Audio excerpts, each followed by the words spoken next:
After retirement, there are 7 things I discovered were simply a waste of my time, and I wish someone had told me sooner, because it would have spared me years of energy I can never get back. I have lived long enough now, and rested long enough now, to see clearly what only becomes visible once the noise of a working life finally quiets down. When you spend decades rushing from one obligation to the next, you do not have the stillness required to notice what is actually worth your time and what only ever felt that way because you were too busy to question it. Retirement gave me that stillness. And what it revealed to me was not always comfortable, but it was honest, and honesty, I have learned, is worth far more than comfort. The first thing I discovered was a waste of my time was trying to keep up appearances for people who were never truly paying attention. For most of my working life, I dressed a certain way, spoke a certain way, curated a version of myself for colleagues, for neighbors, for extended family, believing that how I was perceived mattered as much as who I actually was. Once I retired, I realized something startling. Almost none of those people had been watching as closely as I imagined. They were consumed by their own performances, their own appearances, their own quiet anxieties about being judged. I had spent decades performing for an audience that was mostly performing right back at me, and neither of us was truly watching the other. Letting go of that performance was the first real relief of my retirement, and it taught me that most of the energy we spend managing our image is energy spent for no one at all.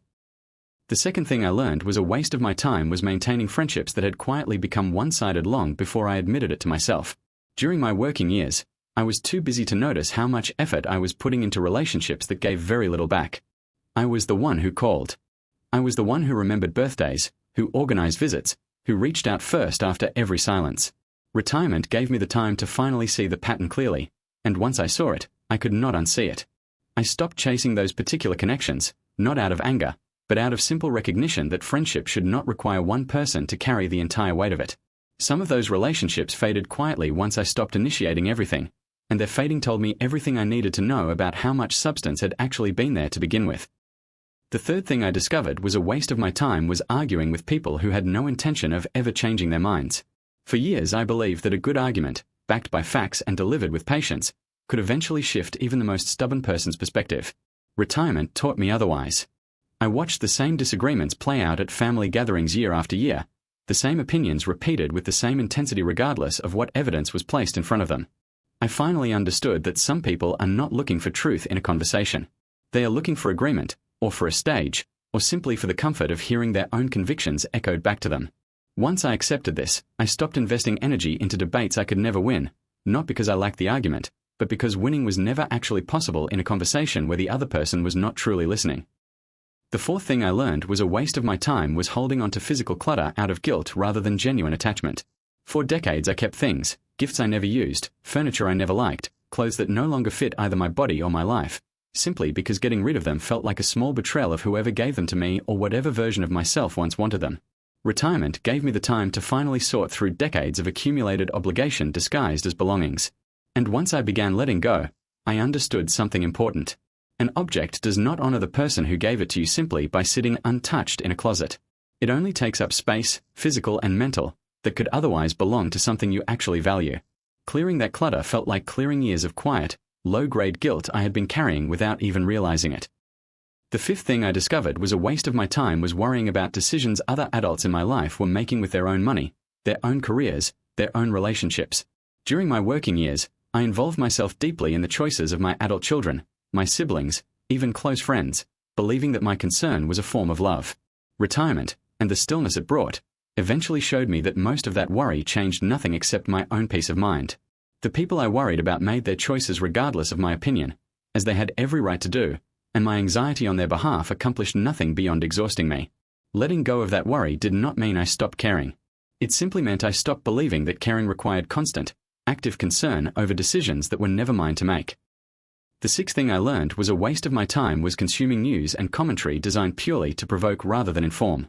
For years I filled quiet mornings with programs and headlines engineered to generate outrage, believing that staying informed required staying constantly alarmed. Retirement gave me the distance to notice how little of that content actually improved my understanding of the world, and how much of it simply left me anxious, agitated, and primed to see conflict everywhere I looked. I did not stop caring about the world. I simply stopped feeding myself a diet of manufactured urgency, and the peace that followed was almost immediate. The seventh thing I discovered was a waste of my time was postponing the things I actually wanted to do in favor of obligations that never seemed to end. For decades there was always a reason to wait, a project to finish first, a responsibility to fulfill first, a more convenient time that always seemed to sit just beyond the horizon. Retirement finally forced the question I had been avoiding my entire working life. If not now, when? And the honest answer, the one I had been avoiding, was that there might not be a more convenient time waiting for me later. There was only now, and the choice to finally use it. Once I recognized these 7 patterns clearly, something interesting happened. I began to understand a distinction that reshaped how I approach the rest of my life, the difference between being busy and being occupied. Busyness is what fills a life without necessarily giving it meaning. The errands, the obligations, the performances, the worry, the noise. Being occupied, truly occupied, is different. It means spending your time on things that actually reflect what you value, rather than things that simply keep you in motion. For most of my working life, I mistook busyness for a full life, when in reality it was often just a distraction from asking whether that fullness was genuine at all. This realization led me to something deeper, something about how much of our time we spend simply out of habit rather than genuine choice, and whether we ever stop long enough to notice the difference. Because it is not only in retirement that this pattern exists. It begins decades earlier, when we are taught that a full calendar equals a meaningful life, that constant motion equals purpose, that saying yes to everything is a form of generosity rather than, often, a form of avoidance. I spent so many years afraid of stillness, filling every quiet moment with some obligation or worry or distraction, because stillness forced me to ask questions I was not ready to answer. What do I actually want? What actually matters to me? What have I simply been doing because it was expected, rather than because it was chosen? Retirement gave me no choice but to sit with those questions, and at first, I will admit, the stillness felt uncomfortable, even a little frightening.